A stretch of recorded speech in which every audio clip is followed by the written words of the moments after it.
Heyo, what's up, everybody? Welcome to the Review It Rob show. I am, of course, your host, Review It Rob, coming at you with all of the excitement and energy that I still somehow have after what went on this weekend, man. I'm going to talk about that here in a second, but appreciate you all tuning in to listen to the show. Got a lot of news to talk with you about. Starting it off with, of course, you got your mandatory DC news on this episode. That is mandatory every single episode, as well. Mandatory horror talk taking place on this episode. Got some Star Wars stuff to talk about. Got some video game stuff to talk about, as well as other news circling around in the movie realm and what's releasing this week. So, again, hope everybody out there is doing good. Hope you're having a great time. And, before we get in there, like I mentioned, I got some things to talk about here. I went on an adventure this weekend with my brother and a couple of my nieces as we decided to go down to the place I lovingly refer to as my home. That being, of course, Universal Orlando Resort. Went down there, had a great time, man.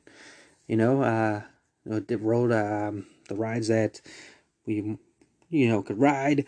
Met my buddy Zach from Zach's Speakeasy. Check out that show whenever you can. He's also part of Haunters podcast. They're going to be kicking up some stuff as the haunt season gets moving, especially with the HHN stuff and whatever other haunt stuff goes on. He does that with his lovely wife Brooke and Mr. Wonderful. Check out his show, the Mr. Wonderful Show, as well. Right into him down there. He was down there. Ran into him, talked to him. It was cool, awesome to see him hang out, and, we kind of did our own thing, because, we're both there doing family trips, but decided to, meet up, because we're boys, man. We're bros, we're brothers, and, of course, did the stuff you do at Universal, man. Hit rides, check out shows, and Mardi Gras was going on at the time, so did some Mardi Gras stuff. So checked out the Mardi Gras float, that was fun. Caught 3 beats, because I'm an athlete, check it out. And, just had a fun, great time with, they had the Universal Monster store up. They had the Mardi Gras Tribute store up. You can hear more about this stuff in depth I believe Zach's doing it on his Speakeasy show this week. Unless it's a Haunters podcast episode, but I think it's Speakeasy. I don't know. Follow both shows anyways. They're both fantastic. But, I had a great time, man. Did the Jurassic Park River Adventure ride. Which, it's got some wear and tear to it. Not really, because they update it and they do the refurbishments every year and all that stuff. But, it's very much an animatronic ride. You're on a riverboat, you're floating down the river. Chaos happens, as always does with the Jurassic franchise, and you take an 80-foot drop. Absolutely love that ride, man. I've always enjoyed the ride a lot, but it just felt like this time on this trip where I was just on the ride and just floating along, and just had the biggest freaking grin on my face the whole time, because I love dinosaurs and I love that franchise so much. So just being on that ride again was fun, and so much great excitement.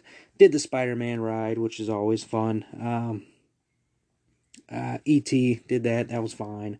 I don't hate the E.T. ride. It's what it is. It's very much a product of the 90s, and it works. Would I prefer to have Jaws over E.T.? Yeah, maybe.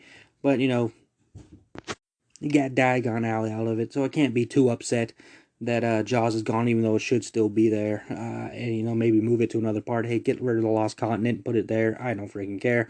Just do something.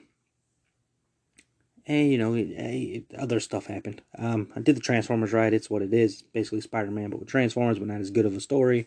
And yeah, man, I just overall had a great time. It was very interesting and fun just to go down there for. I just love being there, man. It's my happy place. I know people are like, you need to go somewhere to be happy. You're not living life right. Dude, that's not how it works, man. Do what makes you happy as long as you're not, like, hurting somebody. And if going to a theme park is just, like, your home feeling and your love, freaking awesome, dude, because that's definitely my home and love, especially when it comes to Universal Orlando Resort. So I did that over the weekend, had a good time. Didn't get a whole lot of watching in. It's not really anything that's really come out that's caught my attention to go see. I know Moonfall released. I know Jackass released. I didn't really want to see either one of those movies in theaters. I'll see them eventually. But this weekend, there is a movie coming out that I'm wanting to see in theaters and hoping to get to theaters to see. And we'll talk about that when we get to the things that are releasing this week section of the show. But as for everything else, it is now time to jump in to our episode with the first bit of news, which is going to be our mandatory DC news. So, since the last time we talked, there's been a little bit of teasing going on by one of the DCEU's superstars. Ezra Miller did a little bit of teasing over on his Instagram involving a certain Batman, a Batfleck, if you will. In the tease, Ezra Miller put on his Instagram story a highlighted section from a recent interview that Ben Affleck did with Variety. You can see he underlined a section noted by Ben Affleck where he said, quote, "one last time," in reference to playing Batman in the upcoming Flash film that's releasing later this year. In a response to this, Miller wrote, "Ha ha ha," in large red letters across the screen, hinting that Affleck may not be as much done as he has said. Who knows? And that's what I love about this DC stuff, man, is that anything can happen. Like, you can be part of the DCEU, it can be a completely separate side story. They can make random stories. They can do whatever they want over there in DC. They don't have to stick to like one singular freaking storyline. They can do whatever they want in DC. I love it. Plus, DC has awesome ass characters. So who knows what's going on here? There's obviously people have loved Ben Affleck's Batman. They've come around to loving Ben Affleck's Batman. And you don't necessarily want to see him go, but at the same time, you've got Robert Pattinson coming on board. You got all this other stuff going on. It's like, what's going to happen? What's going on here? It's so freaking exciting as far as I'm concerned. Some people who don't get it are like, it's confusing. To me, and a lot of people in the know, man, we're freaking excited about this. So who knows what's going to happen? Very interesting that Ezra chose the ha ha ha, which could be obviously a reference to the Joker, who obviously has ha ha ha tattooed on him in Jared Leto's version. Ha ha ha is a part of the Joker's comic book history and all that stuff. So, and the rumor was that Affleck's Batman film was going to be focused on his Batman versus Deathstroke, and Joker would be part of the story as well. So that could maybe is that happening over on HBO Max as a its own trilogy deal or whatever. Who knows, man? But it's very intriguing, and it's interesting to kind of like put into motion what the thought process and all the things that are going on. But what we do know is that Affleck will be donning the cape and cowl in the Flash film releasing later this year on November the 4th, 2022. And I'm so excited, man. I can't wait. We've got the reveal of what our next music biopic will be. We've had some biopics taking over the world recently with Bohemian Rhapsody and Elton John's Rocket Man film. And now we know the next one coming is a biopic based on Michael Jackson. The worldwide distribution rights were picked up by Lionsgate, is what we learned as well. The film is being made with the blessing of the pop legend's estate. Michael will be an in-depth portrayal of a complicated man who became the king of pop. It will bring to life Jackson's most iconic performances as it gives an informed insight into the entertainer's artistic process and personal life. I personally am a Michael Jackson fan, always have been a Michael Jackson fan. He's without a doubt the king of pop. He's the biggest pop star of all time. One of the most just look up old videos. The dude can make you cry just standing on stage. That's the power he had. Just coming out there, had people fainting, getting hysterical, just standing there. That's the power this man had. So it's cool that he's getting a biopic. It's great that the family gave the blessing to it. It's not going to be one of these smear campaign movies that we've seen come out recently of Michael Jackson. This is going to be something celebrating his life, it looks like, and I'm all for this and excited for it. I like me a good biopic if it's done right, like Rocket Man, which was very, very well done. So, can't wait to see where that goes. We'll have more news on that as things go forward, but not surprising that Michael Jackson's going to get a movie. Like I said, he's one of the biggest stars of all time. He's in the Rock and Roll Hall of Fame for two separate occasions with the Jackson 5, and of course, his solo career. You've got the man's won, 14 Grammys. He's had hundreds, well, not hundreds, but a ton of songs on the top 100 list. He's had breakout songs. He had number one songs in 5 different decades. The first person to ever do that. Like, it's just an absolute legend. So, he's got the next biopic. And let's see, last bit of news we got before we get into our horror, thriller, suspense talk is that Dakota Johnson is apparently close to being cast as Madam Web in Sony's next standalone superhero movie based in the Spider-Universe. Now, this would mark Sony's first modern comic book adaptation to feature a female character in the title role. Dakota Johnson's deal is not officially closed yet, but is being confirmed that she is close to securing the role as the talks go on. Madam Web, I believe I'm saying her name correctly, first appeared as a side character in the Spider-Man comics back in 1980, where she was depicted as a blind, paralyzed elderly woman who has a chronic autoimmune disorder requiring her to connect to a life support system resembling a spider web. Again, the character was introduced in the Amazing Spider-Man comic series, where she's like a clairvoyant mutant whose abilities prove to be greatly beneficial to Spider-Man, his fellow allies like Spider-Woman. Now, Dakota Johnson, you may know her. I think her breakout role was like 50 Shades of Grey in that whole trilogy. Haven't seen them. I think I may have watched the first one, but other than that, I wasn't interested enough to see the other two. And then she was most, in the Suspiria remake. She's done some other films recently. She's out there. You know her name. Madam Web is one of several Spider-Man films that are getting spin-offs of their own and development over at Sony as they're working on their own expanded film franchise. Of course, they have the Venom film, which has had 2 movies. There's a third one, I'm sure, on the way. The Morbius movie, which has been delayed heavily over and over again, is currently set to release, I believe, April 1st of this year. And then you've got Craven coming as well over there. So we'll see what happens. They're working on their own film universe. There's no indication that this movie will be connected in any way to the MCU stuff that's going on. But at this moment in time, we don't know what's going on. When it comes to those two working side by side with everything, maybe they'll find a way to get this to work or find a way to get that to work. But nonetheless, man, you're getting more Spider-Man influenced stuff. So there you go. And now we get to our horror talk. In this section is where we talk horror-related movie news, TV stuff, suspense, thriller, anything close to horror is what we're going to talk about here.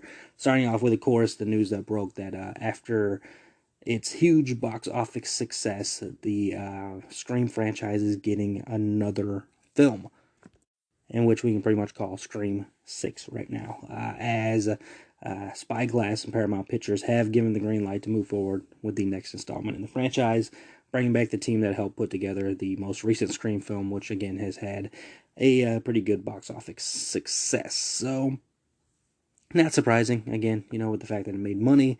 Is it very quick and very, maybe we should take our time thought process? Yeah, maybe, but at the same time, Scream movie. They all kind of follow the basic formula and setup. It's one of the things I said when I saw this movie. I'm like, it felt like I was watching, a movie I've seen before in this franchise. So, we'll see where it goes. I'm not utterly against it. I think it's, going to be what it is. Well, I'm obviously going to see it. I like the Ghostface character. That was one of my favorite parts about seeing the movie in theaters recently. It was just cool to see Ghostface back up on the big screen. And, like I said, it made money. So, well, I have no idea if the legacy characters will be returning for, if any of the legacy characters will be returning for this film. We'll see what happens. I knew it was a process to get them all in, especially Nev Campbell. So we'll see if, they're going to go that route again, or if they're going to bring any other past characters back. Who freaking knows, man. But what we do know is Scream 6 is very much on the way. So, hey, good on them, I guess. And I wanted to make it sound like I hate the Scream franchise. I don't hate the Scream franchise all that much. It's just, it kind of plays on the same beats over and over again, which, I just got done doing the Saw franchise. So I know all about watching a franchise that kind of plays by the same beats over and over again. But, I haven't watched the Scream, sat down and really watched the Scream franchise in a while. I have my rankings. I don't think it'll really change while watching the films again, but, I'll definitely dive back in there, especially for a future Nightmare on Review Street series. But, I don't know what to think right now. It's too early in the game to think what to think of, where they're going to go. Who knows? Something I am really excited about is that a new live-action Goosebumps television series is on the way. Has been picked up for a 10-episode order over at Disney Plus. The Goosebumps is said to follow a group of 5 high school students who inadvertently unleash a bunch of supernatural forces onto their town. Kind of sounds like the movie. The students must then work together in order to not only save their own, but also uncover the mysteries of their own parents' teenage secrets in the process. So yeah, it kind of has a feel of the movie, most recent Goosebumps movie, where the books are opened and the characters are released into the real world. I don't believe this is a continuation or follow along of the film franchise. More than likely is not. Now, of course, this would be the second live-action series, as there was a Goosebumps show that aired in 1996, ran for 4 seasons and a total of 74 episodes, and ended up in 1980 or 1998. If you're reading like, what, 4 seasons? That was only 2 years. Yeah, man, that's how stuff worked back in the 90s. The original series was an anthology series, if you will, of each book that R.L. Stine wrote. Books would be turned into an episode and sometimes spun off into multiple episodes. And I love the show just like I loved the books back in the day. And I've always been like a fan of the Goosebumps franchise.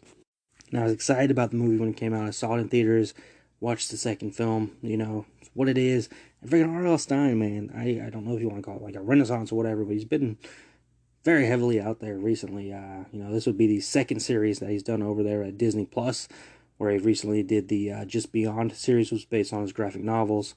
And then, of course, he did the, his, obviously a part of it because he wrote the books that inspired it. The hugely successful Fear Street trilogy that was over on Netflix. So really cool to see it working, man. Again, somebody who grew up loving the Goosebumps series. It's awesome to see this process that's going on here and these releases that are happening. And I'm excited, man. I can't wait to see how this goes. I really did like the way they did it in the 90s, where each book was like turned into an episode. That was really cool. But this show, we'll see where it goes, man. This is going to be interesting, without a doubt. It gives you more of a reason of something to watch on Disney Plus. Let's see.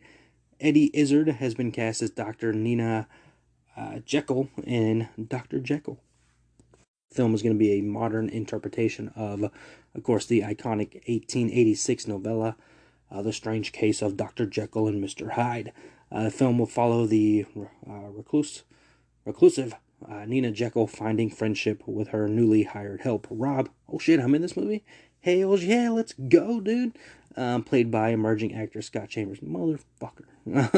Who must work together to prevent Hyde from destroying her life. The sequel to... There you go. I was jumping into the next bit of news before even finishing that. Dr. Jekyll had Mr. Hyde.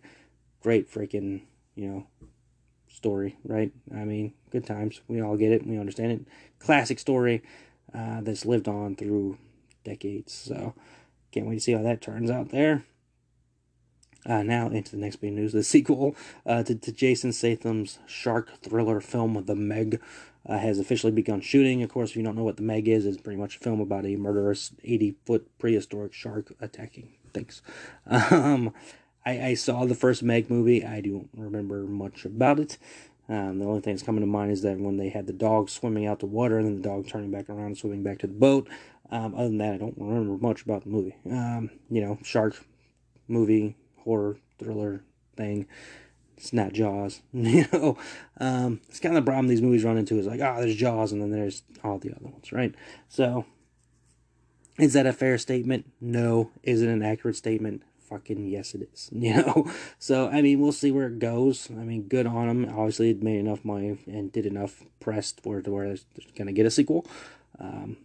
Whether it needs one or not is beyond my decision making, because like I said, I don't remember the other Meg movie. I'll probably end up watching it before that one comes out. But nonetheless, there is a Meg 2 on the way for you Jason Statham and prehistoric shark loving people out there. Let's see. Robert Englund is coming to Netflix later this year in the 4th season of Stranger Things, but this is not the only time you'll be seeing Robert Englund in a new series on the Netflix, as he will be starring in Choose or Die, which will be premiering on April 15th. The show is said to be about after firing up a lost 80s survival horror game, a young coder unleashes a hidden curse that tears reality apart, forcing her to make terrifying decisions and face deadly consequences. It is the horror version of Jumanji, it sounds. I'm into it. I'm into this. This sounds good. Bring it on, dude. April 15th, it's not too far from now. I'm into it. Can't wait to check that out. I don't know if it's a show or a movie, but either way, it's going to be something to view on the Netflix again. It's starting April 15th, and Robert Englund is one of the stars of the thing. Horror legend. Sounds like a good idea. Sounds fun. Definitely going to check that out. Let's see. Patrick Wilson has confirmed production on Blumhouse's 5th installment in the Insidious franchise, which is going to start shooting in September. Not September, I'm an idiot. Spring. The new film will see the story going back to the Chapter 2 storyline. We'll be picking up a decade after the events of Chapter 2, with Dalton heading off to college and coming to grips with his projection abilities, as well as growing up. If you're a fan of the Insidious franchise, especially the original storylines there, you are in luck here, as it sounds like Patrick Wilson, who is directing the film, is going to be taking them back in time to Chapter 2. I think Chapter 3 is my favorite in the Insidious franchise, to be fair. I don't know for sure. That's another one of those franchises I'll have to revisit when I get to Nightmare on Reveal Street. Definitely will jump into that franchise for sure to give that a look-see and see how I feel about it. Pretty sure 3 is still the one I like the most. Let's see. Joseph Gordon-Levitt, the man we all love. You can't hate JGL.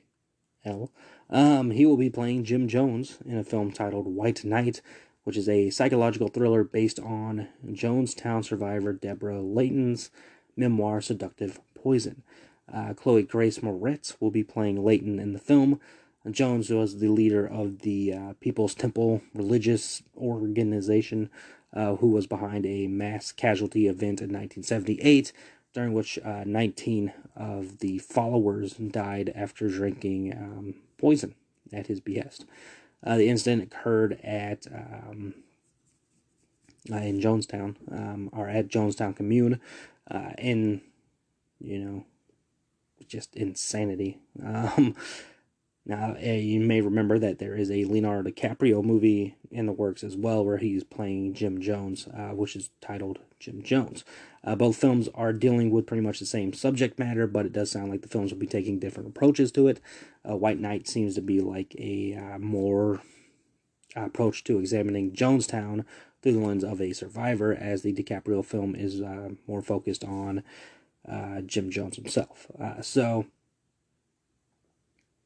there you go. I mean, the world seems to have like a fascination with cult leaders and stories about cults and all this stuff. It seems like something has been picking up, especially with Netflix and the documentaries and all this stuff. It's interesting. This is something I've heard about before. I've never delved deep into it, but we got 2 movies on the way starring 2 very talented actors. So, and let's not crap on Chloe Grace Moretz. She's talented as well. So we'll see where things end up going there. But nonetheless, you got 2 films on the way if you wanted to ever dive into Jim Jones' storyline there. Let's see, Anne Hathaway and Thomasin McKenzie, who you may know. I believe she's an upcoming actress. She was in The Last Night in Soho. They will star in a film together called Eileen. In the film, Eileen, played by Mackenzie, is a peculiar young woman. So this movie is directed by Tim Burton, of course. No, it's not. Plays a particular young woman, aloof and unfazed by the gloomy nature of her job at a local youth prison. But something in her changes the day that the new counselor, Dr. Rebecca St. John, played by Oscar winner Anne Hathaway, arrives. She is instantly captivated by Rebecca's glamorous, enigmatic presence. As the 2 women grow closer, Eileen is inspired to explore new facets of her own personality and desires. But her metamorphosis takes a twisted turn when Rebecca reveals a dark secret, throwing Eileen onto a much more sinister path. I'm into it, man. Anne Hathaway, I mean, she's great. There's Thomasin McKenzie, like I said, I believe she can be considered a newcomer. The first thing I know her from is Last Night in Soho, which I thought she was amazing in. So I can't wait to see where that goes there. Sounds like an interesting enough story. Speaking of interesting, we already know how I feel about A24 beat a dead horse on this. But we do have news that they are making a slasher movie as they're entering that arena with their upcoming film, Bodies, Bodies, Bodies. If Let the Bodies Hit the Floor is not in this movie, what a wasted opportunity there. In the slasher film, when a group of young 20-somethings plan a hurricane party at a remote family mansion, a party game turns deadly in this fresh and funny look at backstabbing, fake friends, and one party gone very, very wrong. It sounds interesting enough. Like I said, I'm not gonna be a dead horse. I'm not the biggest fan of A24, so we'll see how this ends up going. But it sounds interesting enough. I love me a good slasher movie. So we'll see what happens, man. We'll see what happens. It's definitely one of the few A24 movies where I'm like, I want to see where this goes. I was like that as well for The Green Knight. I still haven't fucking seen it. So let's keep that in mind while we're moving along here. So that does it for the horror stuff, man. Which now we're going to jump into Star Wars. We got some Star Wars news to talk about on this episode. Starting it off with a release date was apparently leaked for the Obi-Wan Kenobi. Do you say Obi-Wan or do you say Obi-Wan? Either way, Kenobi series may have been leaked in a now deleted tweet by a Disney Plus executive by the name of Brandon San Giovanni, who tweeted, quote, "Our very own Obi-Wan, hello there, on Disney Plus, May 2022, end quote." Now, the tweet has since been deleted, since it was picked up by a lot of people and put out throughout the world. Things to think about here is that there is a comic book based on Obi-Wan coming out in May, which may have been the reference here, but I don't think it's too far to overly speculate that. Wouldn't be too surprised if a show that is highly anticipated just so happens to be released in May, maybe around, I don't know, the 4th, which happens to be a day that the Star Wars fans love, because May the 4th be with you. Would not be surprised if this show is released sometime around there.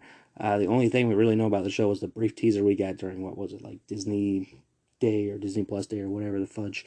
We got the foreshadowing of a duel between Obi-Wan and Darth Vader, which of course Hayden Christensen is returning to the role.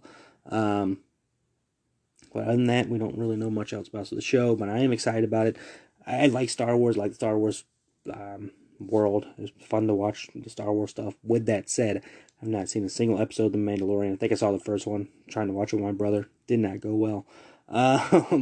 So I haven't seen, I'm very out of date with it. I haven't seen that. I haven't seen any of the Book of Boba Fett. So I need to catch up on that for sure. But there's so much stuff to watch, man. Other Star Wars news also dealing with the show is the Andor show. The star of the show, one of the stars of the show, Stellan Skarsgård, teased that a freaking sequel is already upcoming for the Disney Plus series that has not even released yet. Not expected till later this year, which gives us more leadway into the fact that that Obi-Wan show may be coming out in May, because this Andor show sounds like it's coming out later this year, which is probably around December time, when I think the other shows, I don't know. Saying, quote, "We start with filming Dune Part 2 in July, and then in autumn it's time for the second season of Star Wars series Andor." Going on, saying, "I do not know when they will start broadcasting it.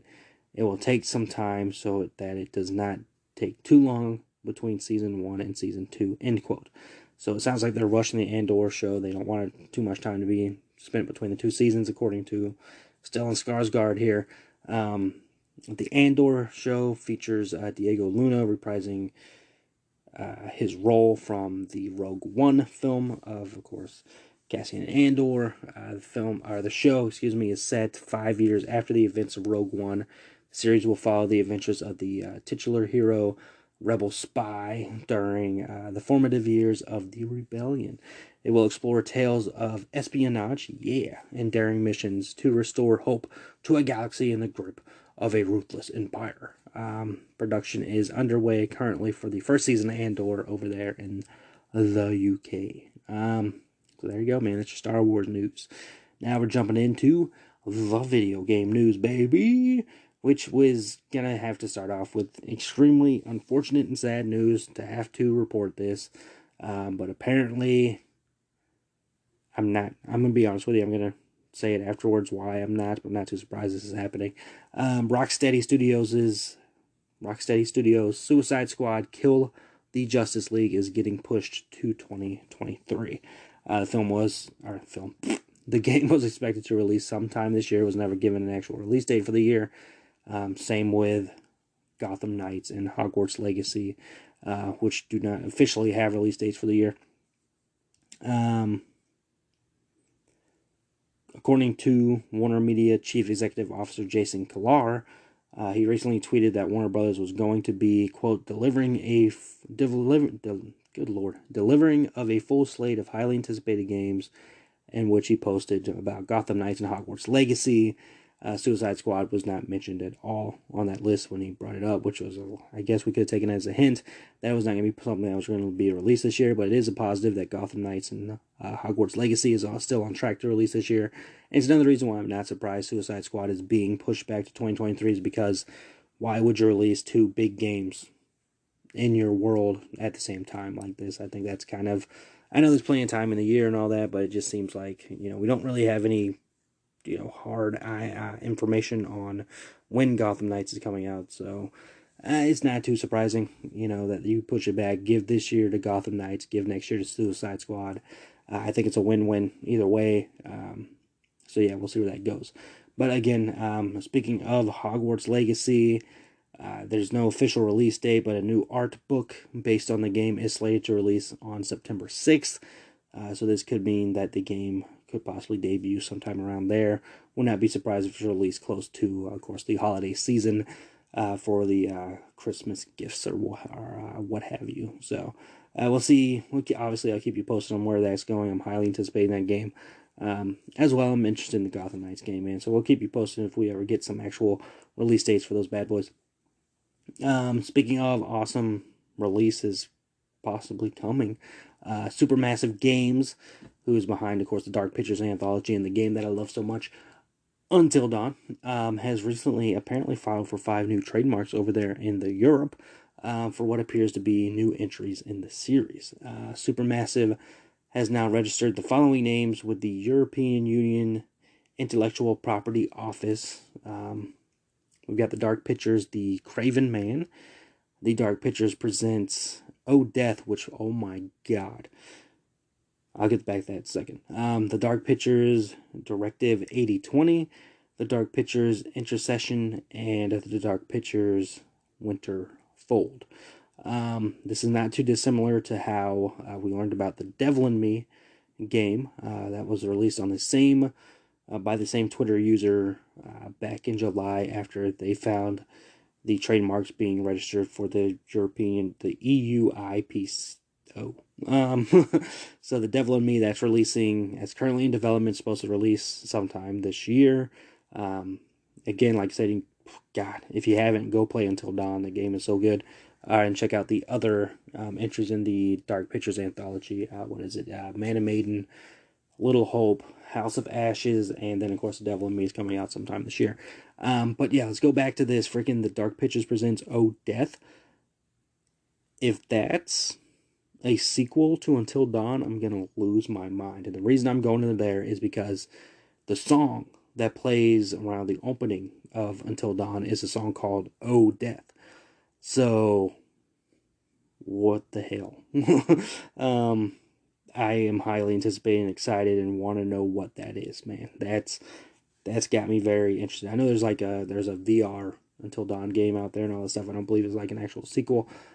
So gimme. Either way, I'm gonna play all of them anyways. I love this franchise. I love what they're doing. I love the anthology.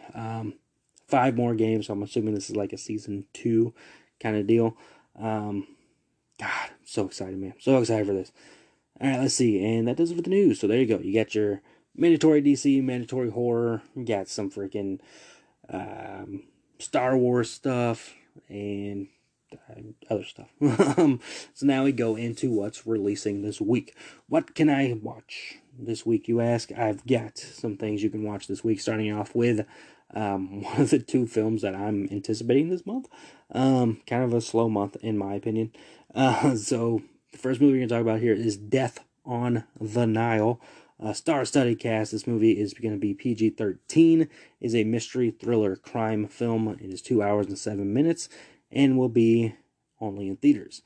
Belgian sleuth Hercule Poirot's Egyptian vacation aboard a glamorous river steamer, good lord, turns into a terrifying search for a murderer when a picture-perfect couple's idyllic honeymoon is tragically cut short. Set against an epic landscape of sweeping desert vistas and majestic Giza pyramids, the tale of unbridled passion and incapacitating jealousy features a cosmopolitan group of impeccably dressed travelers. Could they use any more freaking words? And enough wicked twists and turns to leave audiences guessing until the final shocking end. So yeah, man, I'm in. Sign me up. Plus Gal Gadot's in it. I'm in. Dude, Russell Brand's in it. I'm in. It's gonna be. This is the movie I'm planning and hoping to see this weekend in theaters, unless something happens. Let's see. We got a movie called Marry Me, which is PG-13. Is a romance comedy. 1 hour 52 minutes. Seems kind of long for a romance comedy, but that's beyond the point. This will be theaters and streaming same day. Kat Valdez, played by Jennifer Lopez, is half of the sexiest celebrity power couple on Earth. What, Bennifer? With a hot new music, Supernova, Bestone. As Cadden Bestone's an inescapable hit single Marry Me climbs the charts, they are about to be wed before an audience of their fans in a ceremony that will be streamed across multi-platforms. Divorced high school math teacher Charlie Gilbert, played by Owen Wilson, has been dragged to the concert by his daughter and his best friend, played by his daughter, played by Chloe Coleman, and his best friend, Sarah Silverman.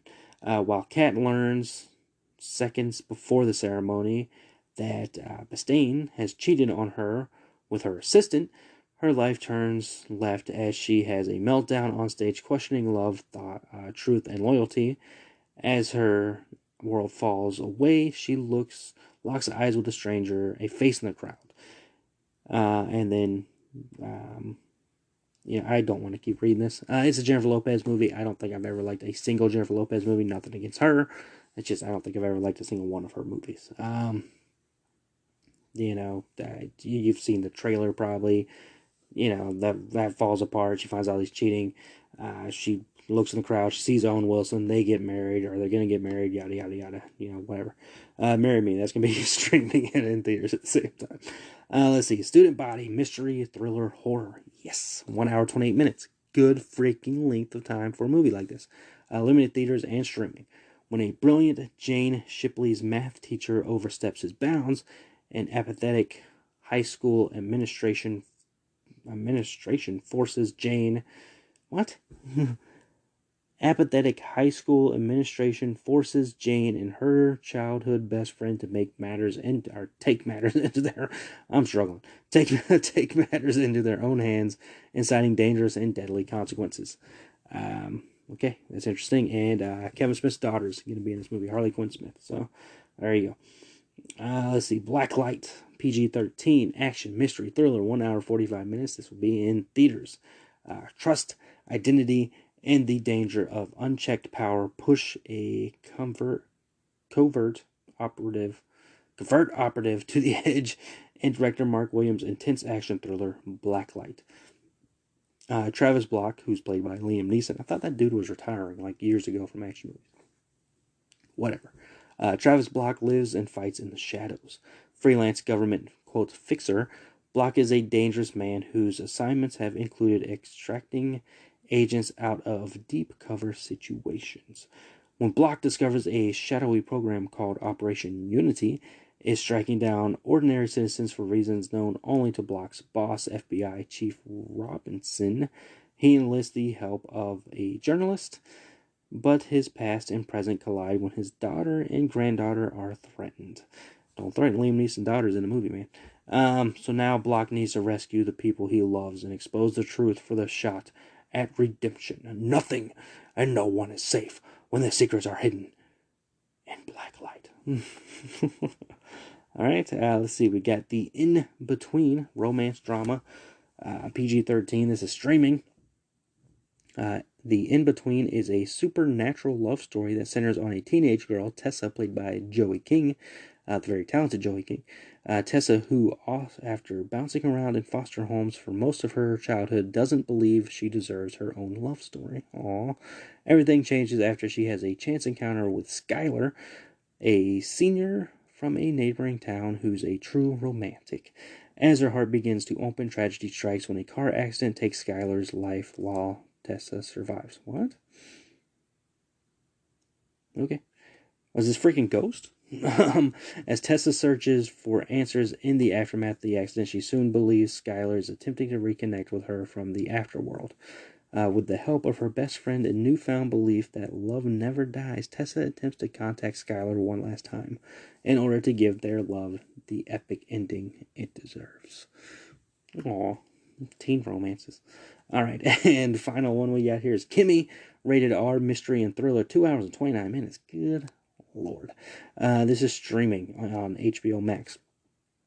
An agoraphobic tech worker discovers recorded evidence of a violent crime, but is met with resistance when she tries to report it. Seeking justice, she must now do the things she fears the most. She must leave her apartment. Is like agoraphobia something that's like being made into a lot of films recently? Because it seems like it's being made into a lot of films recently. Maybe it's just me, but it seems like a lot of things I've come across has to do with agoraphobia. That freaking Amy Adams movie, right? Whatever it was. What the hell was it? The Woman in the Window or whatever.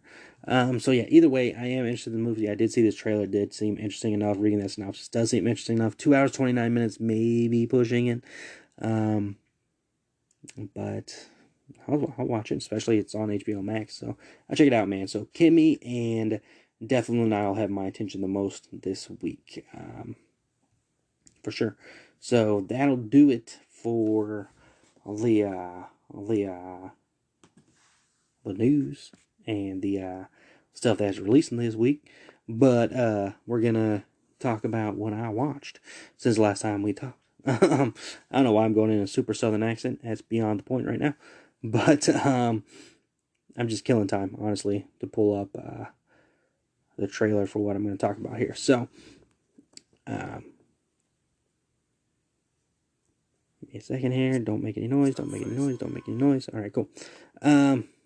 Never know when you try to pull up these trailers if it's going to play some stupid ad or not.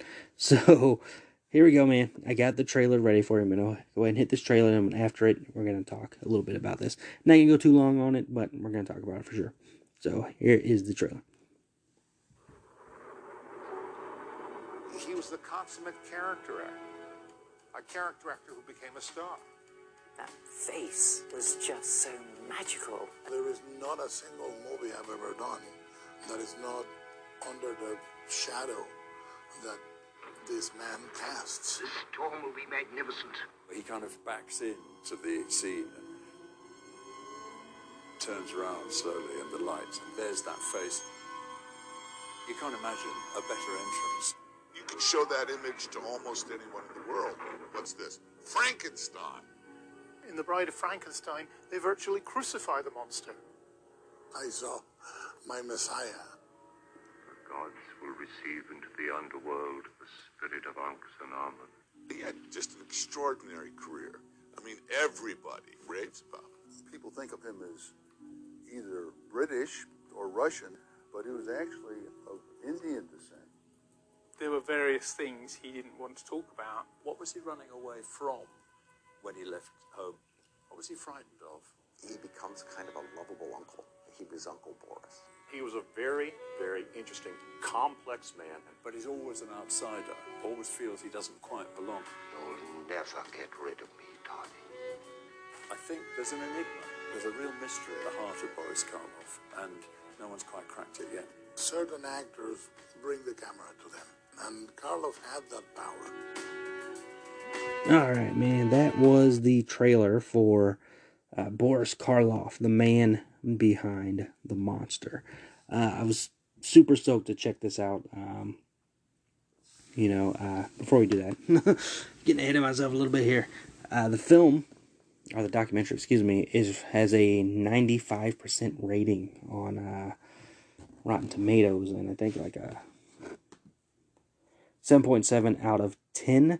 So I think it's like a 93, if I'm reading this correctly, on I don't know how that's a 93. Whatever. Maybe that's 93 ratings. I'm an idiot. 7.7 out of 10 on IMDb. So you know what? We're just gonna close that right now for being disrespectful. So yeah, Boris Karloff, the man behind the monster. You couldn't tell from the trailer there. This is a documentary about the man Boris Karloff, who was one of the most recognizable and loved freaking figures in horror history.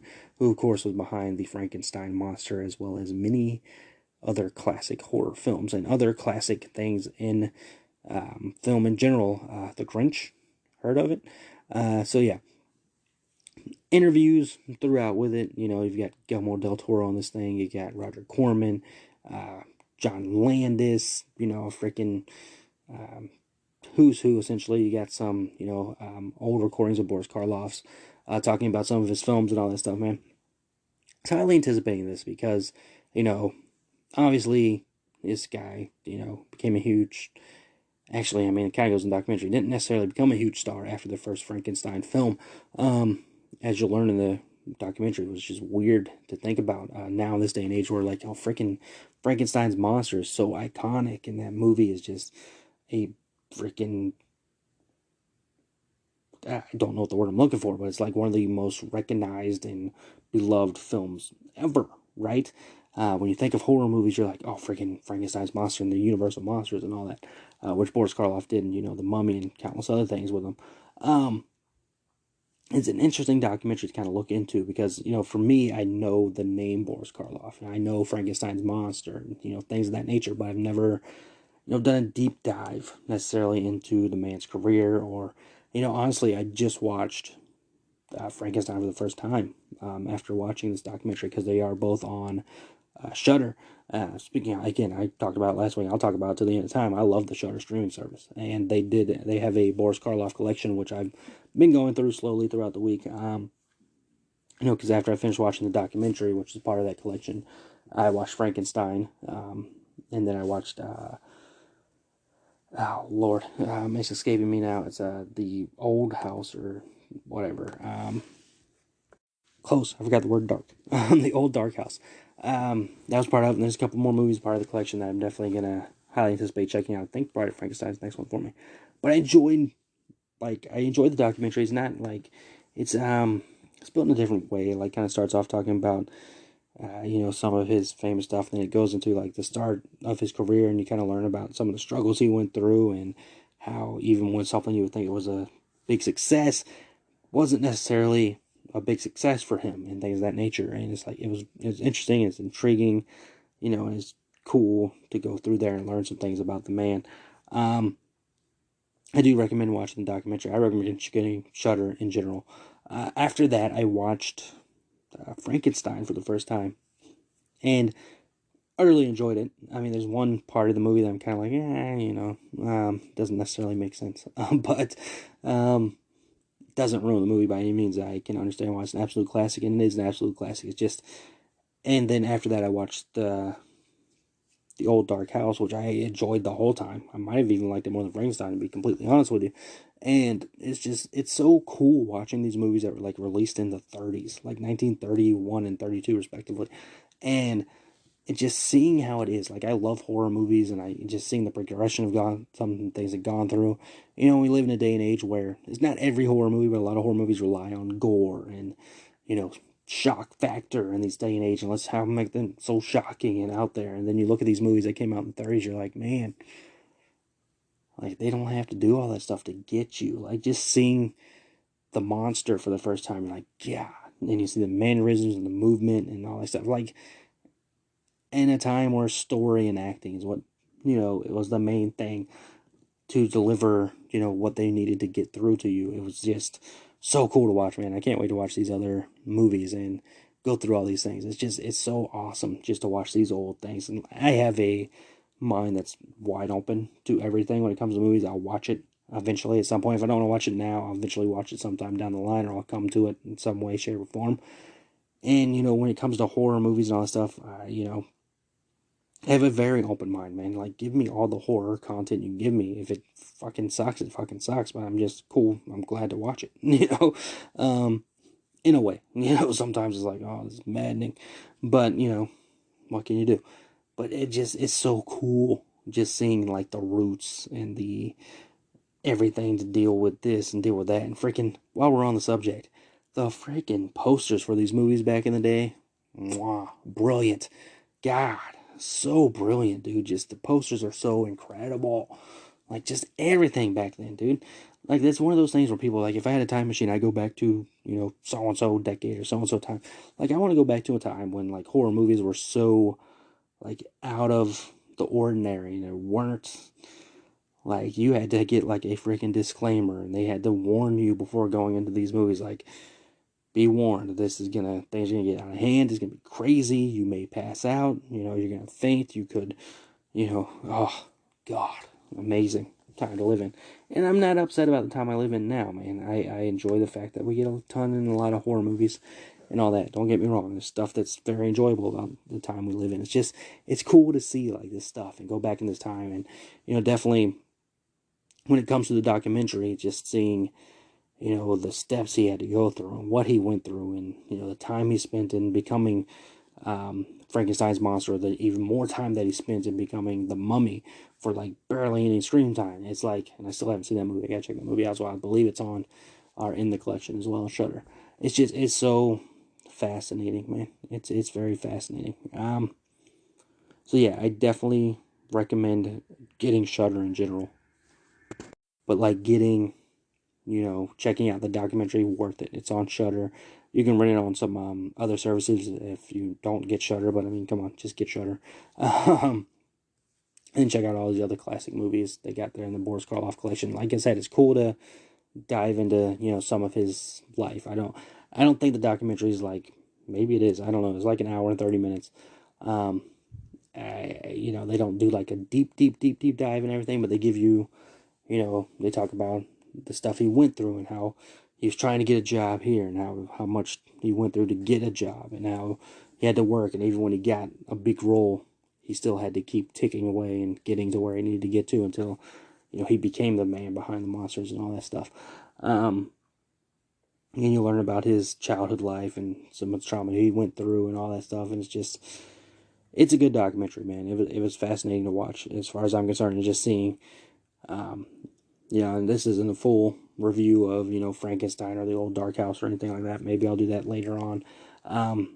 You know, I was honestly just enjoying the movies. I wasn't really watching to review, which is great, man. It's nice to watch movies sometimes, not just be watching them because, oh, I got to review this. Let me, you know, do that. It's fun to sit down and just watch a movie. So yeah, dude, documentary's great. I definitely suggest checking it out, and I'm looking more into and watching Boris Karloff stuff, man. There's some masterminds behind the world of horror. If you're a horror fan and you want to, you know, get into stuff, man, check that out for sure. It's worth your time for sure. But that does it. Does that do it for this episode? Yeah, it does it for this episode, man. Hope you all enjoyed it. We'll talk to you next week, hopefully with a review of Death of Nile. If not that, I'll probably have a review for Kimmy. Who knows, man? Show's twisting around. I'll probably have something else to talk about. Never know, man. Never know with me. All you know, I'm going to give you a show. So that does it this week, man. Hope you all enjoyed yourselves. I will talk to you next week. And remember that happiness can be found even in the darkest of times if one remembers to turn on the light. Talk to you next week.